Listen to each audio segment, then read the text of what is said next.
Les amis, je suis bloqué dans une boucle temporelle.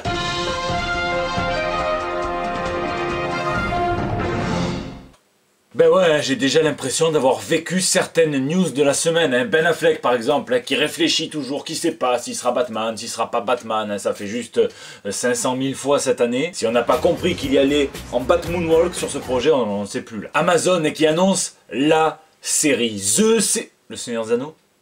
Connais pas. Non, The Boys, hein, par ceux qui ont développé Preacher, on en parlait déjà il y a quelques semaines. Bon là en fait, hein, ce qui s'est passé, c'est que ça a été officialisé. Il y aura bien une série dont le tournage débute en 2018 pour une sortie en 2019 de 8 épisodes dans l'univers de The Boys. Sony, tiens, qui annonce un spin-off dans l'univers de Spider-Man, mais où Spider-Man joue à cache-cache, on le verra pas, on verra peut-être une toile d'araignée, bon. Cette fois-ci, le personnage central c'est Morbius, Robert Pattinson version badass, bon. Et puis Eddie Berganza, alors ça j'ai l'impression ça fait 7 ans qu'on tourne en boucle. Mais ça on va en parler plus en détail, hein, puisque tout de suite, eh bien ce sont les news de la semaine.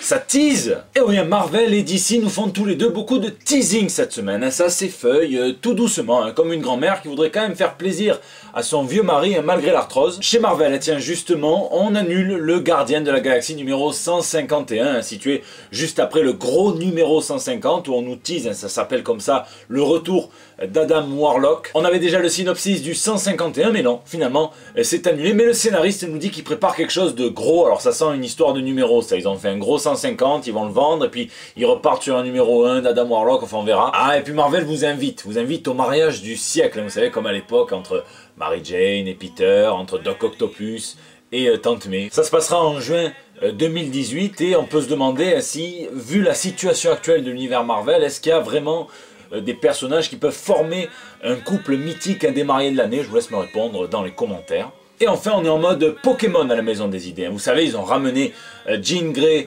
version adulte, à la vie. Et bien là, ils lui donnent son propre titre, X-Men Red, X-Men Rouge. C'est par Mahmoud Asrar et Tom Taylor. On y retrouvera notamment les aventures donc, de Namor, un costume qui me semble quand même assez foireux, mais bon, c'est pas grave. De Gabi, d'X-23, de Diablo, de Gentle, et d'un tout nouveau personnage qui s'appelle Trinary. Et du côté de chez DC, on compte aussi sur une demoiselle rousse pour faire vendre un petit peu de comics, puisque la reine Atlante Mera aura son propre comics dès février prochain, une mini-série en 6 épisodes par Dan Abnett et Lan Medina. Tiens, pour les fans d'Easter Egg, n'ayez pas peur, je ne vais pas vous spoiler, mais Scott Snyder a déclaré qu'il avait caché un indice concernant le prochain gros événement d'ici en 2018, et bien dans son Batman Lost, et effectivement, il a dit que c'était sur la bibliothèque de livres de Bruce Wayne, et quand on regarde un petit peu les livres, tous possèdent des titres d'arc de comics, sauf un qui ne correspond à rien, ça s'appelle No Justice. Alors est-ce que ça sera le titre d'un gros event?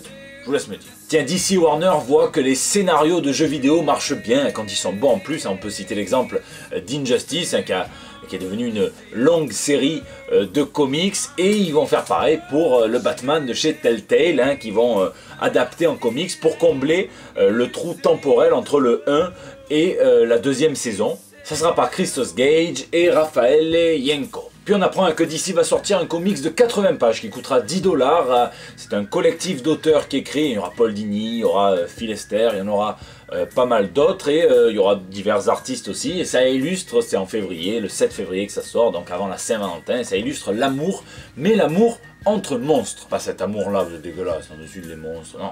L'amour sentimental, dur d'aimer quand on est un monstre, et on verra. Ben 11. Et le déroulement de la news qui a défrayé la chronique comics la semaine dernière, celle du départ de Brian Michael Bendis de Marvel chez DC, un départ qui a été annoncé seulement 12 heures entre le moment où il a signé son contrat et le moment où ils ont lâché le petit tweet, DC, ils voulaient le leaker eux-mêmes. Bon alors Bendis a dit que c'était un nouveau challenge, qu'il était tout excité, patati patata, c'est probablement vrai, mais on en sait un petit peu plus des raisons profondes qui l'ont poussé, peut-être un petit mal-être, un petit manque de considération chez Marvel, qui par exemple ne l'écoutait plus trop en matière de choix ciné, alors que le contrat de chez DC est multifacette, donc aussi bien comics que multimédia. Et je vous rappelle que Bendis c'est celui qui a écrit la toute première scène post-générique du Marvel Cinematic Universe, donc qui a porté Samuel L. Jackson dans l'univers ciné Marvel. Il y a aussi ce que Bendis peut percevoir comme un recul sur la diversité chez Marvel, puisque à la base le titre Spider-Man devait être attribué à Miles Morales, et finalement c'était Peter Parker, et ils ont fait une autre série Miles Morales Spider-Man. Mais Bendis l'assure, et je veux bien le croire, aucune inimitié entre lui et ses anciens, enfin encore un petit peu employeurs pour le moment. Il tease même deux choses qui s'annoncent assez énormes vu ce contexte de départ. Premièrement, son adieu à ses personnages Marvel, probablement dans des numéros oversized avec des putains d'artistes. Et une dernière création avant de partir dans la lignée de Jessica, de Miles, de Riri, de Daisy et des autres. Donc un nouveau personnage créé par Bendis. En attendant, il tweet une pile de lectures d'ouvrages de chez DC, de beaux ouvrages, des omnibus et tout. Moi ça m'a fait baver dans mon slip. Et on attend évidemment les futures annonces, voire même les effets dominos, puisqu'on parle de Jonathan Hickman qui partirait lui aussi chez DC. En tout cas, DC lui a demandé de lui faire des propositions de scénario, ce qu'il a fait. Et on sait que Bendis et lui s'entendent plutôt très bien. Tout est possible.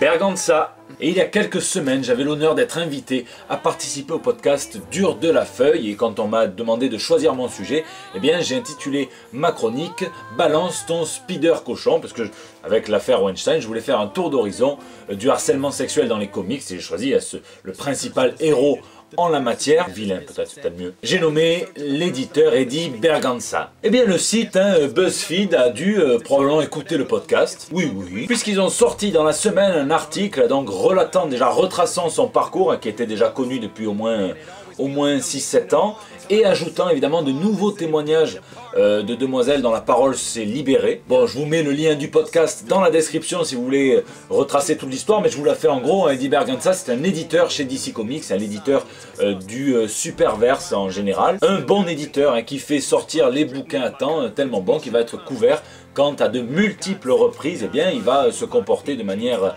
honteuse avec certaines femmes, les ploter, essayer de mettre sa langue dans leur bouche alors que c'est des bouches qui ne sont pas consentantes, des commentaires déplacés en permanence, enfin bref, le parfait petit sphincter sur pattes. Alors les frasques de Berganza sont bien connues des exécutifs de chez DC, mais bizarrement, eh bien, à chaque restructuration, les filles sont plus ou moins dégagées ou partent d'elles-mêmes, et Berganza est promu, jusqu'au moment où il va être relégué au rang d'éditeur de groupe, il va être interdit de convention et tout ça parce qu'il ne sait pas maîtriser sa teub simplement. Mais il est encore là. Bon, et puisque c'est sorti sur BuzzFeed qui est quand même un gros site et que nous vivons dans un monde post-Harvey Weinstein, eh bien beaucoup de créateurs de comics, et pas les moindres, on peut parler de Gail Simone, de Raphaël Albuquerque, de Gary Conway et encore de pas mal d'autres qui ont dit, redit, voire même semblé découvrir le problème alors que ça fait 7 ans que ça dure. Bon, et même s'il semblait se tenir à carreau, eh bien un tel passif ça ne part pas comme ça, et 3 jours après l'apparition de l'article, DC a viré Berganza, même si au début c'était pas viré, c'était suspendu, comme si son ange gardien chez DC avait voulu lui faire un dernier geste protecteur, mais que finalement on ne pouvait pas protéger ce genre d'enfant. Outre les conséquences morales et psychiques sur ces femmes, ça crée une espèce de chaos chez DC en ce moment, et on parle de séries qui vont être retardées, il y a une espèce de panique, et l'entreprise est clairement mise en danger parce que, comme je vous dis, il était quand même bon dans ce qu'il faisait, et il y a un vrai manque à gagner, et il y a une vraie restructuration qui est en jeu, donc attendez-vous à des perturbations chez DC dans pas longtemps.